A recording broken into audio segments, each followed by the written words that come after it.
Thank you very much, Colleen, Errol and Liz, for joining me to do a small video to give a bit more information and share a bit more about the upcoming September conference that ANZPOP's hosting. So I'd like to start, Colleen, with you. Thanks, Beck.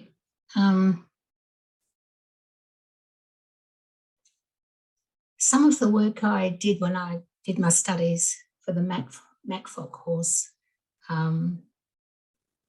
was really special for me, and it was a study where I was able to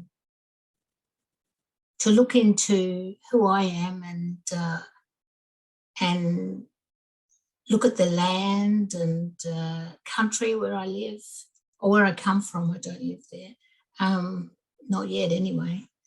But so the presentation I'm doing is based around some of that work, and it's around just how significant the land is for Aboriginal people. And for me, it's it's just so it's a very deep experience of connection.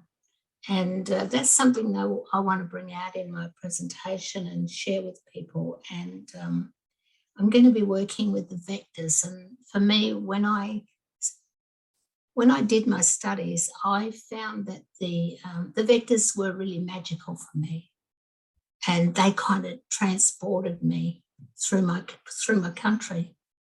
And I realised that the vectors,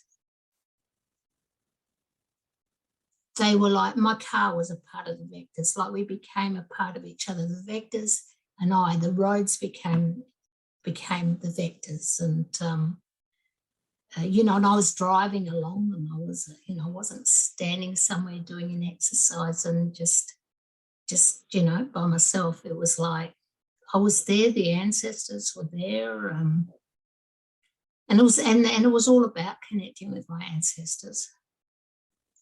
And so I looked at the vectors as getting me to some of the places that I wanted to go to on country, and getting me to a deeper connection with both the land and my ancestors.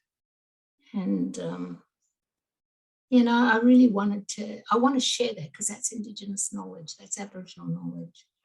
And I had an incredible experience in doing the work that I did. And and I've wanted to use that as a basis of working with people. And, I understand the importance of Aboriginal people and non-Aboriginal people working together, and how important that is for this country and for ourselves, and, for us as individuals and for us as community. It's really essential if we're going to go forward in a really good way in this country. We need to look at the past, and we need to look at the present and what's brought us here to where we are today. And and also, there's lots of aspects of that I want to look at. And some of that I want to bring out in this presentation that I'm going to do.